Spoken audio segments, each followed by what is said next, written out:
Cartoons. They've been around for just a bit over a century, but they've come so far as of late. Nowadays we got cartoons like Steven Universe and Gumball, and the East is really kicking it with their own content like Wakfu from France and JoJo's Bizarre Adventure from Japan. But of course there's a lot of people out there who say that these cartoons are nothing like they once were, saying that shows nowadays are really weird and or too complicated compared to what they once were. And admittedly, this can be true.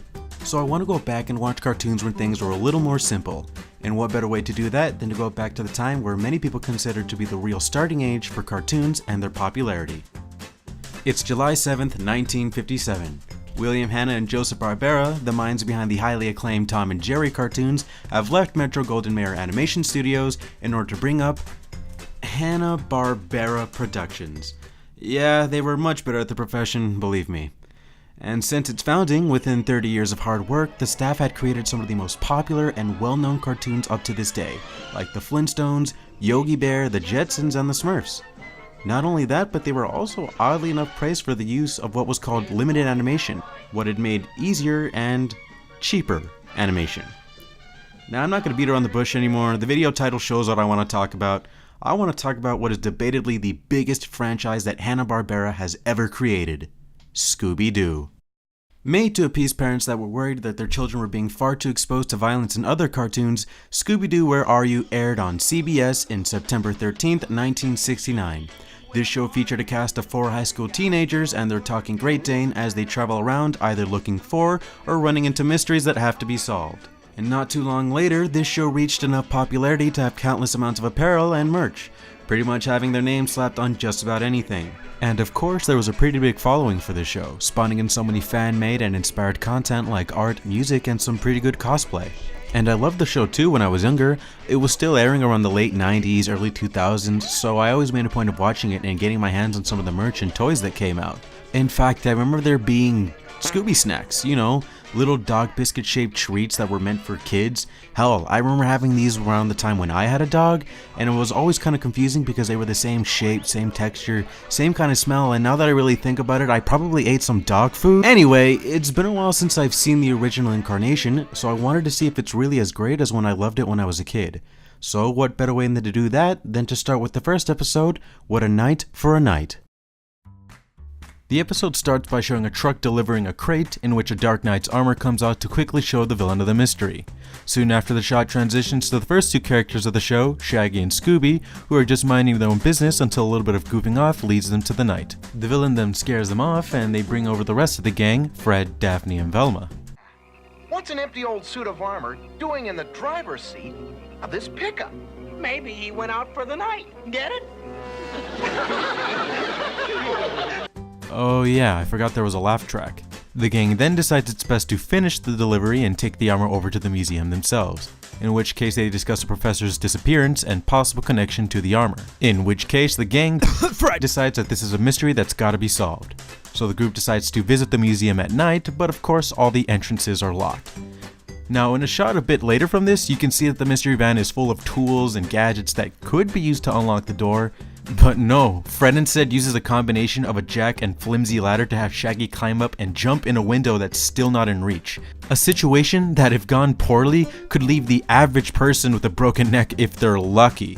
Shaggy then tumbles his way down to the entrance, opens the door for his friends, and they decide to all split up. Scooby, however, is made to keep watch at the door, is given a Scooby snack for bribery, but despite it supposedly making it worth being alone, he gets scared and runs back to join Shaggy and Velma. Pointless. Whatever. The Scooby group then goes around the museum, but after a while, Shaggy moves roughly a few yards away when Velma and Scooby stop, but that's just enough for them to completely lose him. Oh no! We lost Shaggy! Seriously? Just step back and look to your left, you idiot! I promise you he's still probably there! So they start searching for Shaggy in another room.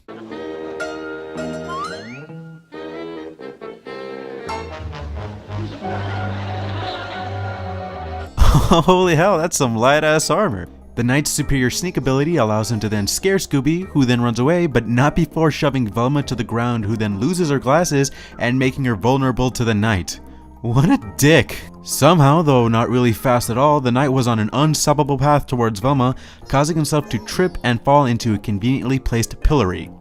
Velma then gets up and somehow manages to confuse the knight and his grunts for Shaggy with a cold in one shot, but then in the next one, Shaggy comes in to find Velma with her glasses on and still confusing the knight for him. The Scooby group then escapes from the knight and go back to regroup with the others, but not before this happens.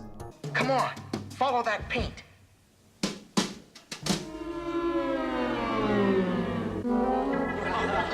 This isn't funny. In fact, this would be pretty fucking terrifying if someone were to see that. Why is there a laugh track? The gang are then cornered by the knight in a room where they've all hidden.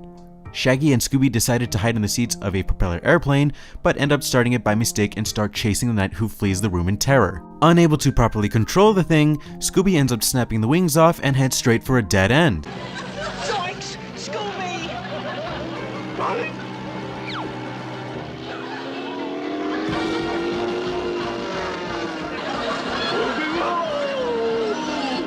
Whoa! How the hell? First of all, Scooby's the one steering the plane, but those aren't even his hands. And now he's managed to have a wingless plane fly perfectly upside down? Fuck the talking part, this doc can defy physics! Eventually, Scooby's god powers fail him and they crash into the night, knocking him unconscious. Once they capture him, it turns out to be the museum professor, Hyde White was in the before mentioned statue, and the show ends with Scooby having a laugh. Now, that was okay for the first episode, but let's see what happened in the next one, Hassle in the Castle. This episode starts off with the gang on a boat in the middle of fog. Apparently it wasn't like this earlier. What could have happened? It's very simple. When the barometric pressure dropped and the warm offshore air came in contact with an inland cold front, we ran into some... God, just shut up! Fred crashes onto the shore, and with this, the gang decides to go inside the nearby castle for help. A good idea, all in all. As they're waking their way into the castle, Daphne walks into a trapdoor that only Velma seems to notice. Guess now they gotta find her, and at the same time get caught in another mystery. In the middle of searching, again, some of them get lost despite just moving a few feet away. I'd say they all need glasses, but considering the display from the last episode, they need fucking telescopes taped to their heads. Fortunately, Shaggy and Scoob are assisted by a very nice stranger. Uh-oh. Like, which way did they go? They went that away. Oh, thanks, man. It's alright. The two are then on their way and regroup the rest of the team and are confronted by the ghost. The men try to chase it down and grab it, but you can't grab ghosts, you silly idiots. The ghost escapes and Fred devises a trap in order to catch it, but wasn't it already apparent that ghosts can't be physically caught? Whatever. Fred devises yet another plan that puts Scooby in danger, having him disguise as a person and lure the ghost into the Rube Goldberg machine of a trap. Scooby actually does lead the ghost, but traps himself instead. The ghost is now cornered the rest of the group, scaring the living hell out of them, until the trap on Scooby fails and has him land right on the ghost. The ghost that was literally transparent a second before the... what the fuck ever. The ghost is arrested, and it turns out to be a magician that heard of the treasure in this castle and wanted to scare people away to give himself time to find it. But then... what was that about Scooby not escaping, or having yourself confront these teenagers in person? Now you will not escape me. What was your plan then? You know, get him out of here, Copper. This guy's nuts. Scooby ends the shot, episode over. Okay, now I know this one was pretty short, but I felt like a lot in this episode was pretty similar to the first, so let's keep going. I'm gonna skip a bit ahead in hopes that this isn't the case again. Episode 6, What the Hex is Going On? This time, the gang has been invited by a friend of Daphne's to visit them. Upon arriving to their home, the gang notices a man walk into the mansion in an odd way. They shrug it off and come inside where they're greeted by another man and the original concept for the Powerpuff Girls. It's apparently a bad time for them to have come for a visit, as a ghost has aged the previously seen mem, thus putting in another mystery. Scooby again is bribed into more work, having to guard the now old man, but it was made pointless as not too long from now, Scooby leaves his post and the man is now found dead anyways. Funny enough, no one really seems to give a shit. The ghost then confronts the gang to give him a warning of all this. No tricks, just a few inches away. Come on guys, he's right there. Get him! And he left. Well, the gang then decides to search around the mansion, which looks pretty gross by the way, despite having people live in it, and they decide to enter an old building just outside. Scooby finds a trapdoor that leads him to a clue on who the ghost is and even what they're using for their tricks. Then a pointless scene follows where the gang messes with an old lady, it doesn't fucking matter. Fred has a plan involving the equipment that they had found. Now, obviously this is the stuff the villain is using to trick other people, but they fall for their own bullshit. The ghost gets caught, turns out to be the first man, Scooby ends the shot, the end. Okay, this is getting ridiculous. I'm not seeing anything new here. Maybe the staff did better at making season 2 work out. Same intro, same dirty setting, same shit friends, same traps, and same twist ending. It's all the same. I mean, while writing the notes for this video, looking back at them, I would confuse some points from one episode with another. I couldn't possibly, if given a detail from one specific episode, be able to tell you what it was from because none of these episodes stand out. Combine this with the poor animation, continuity errors, and overall bland characters. Fred is a trap-loving jerk, Velma is overbearing with her intelligence and smart remarks, Daphne is really just... there, I guess? Shaggy is a food-loving klutz, and Scooby is... he's... Scooby...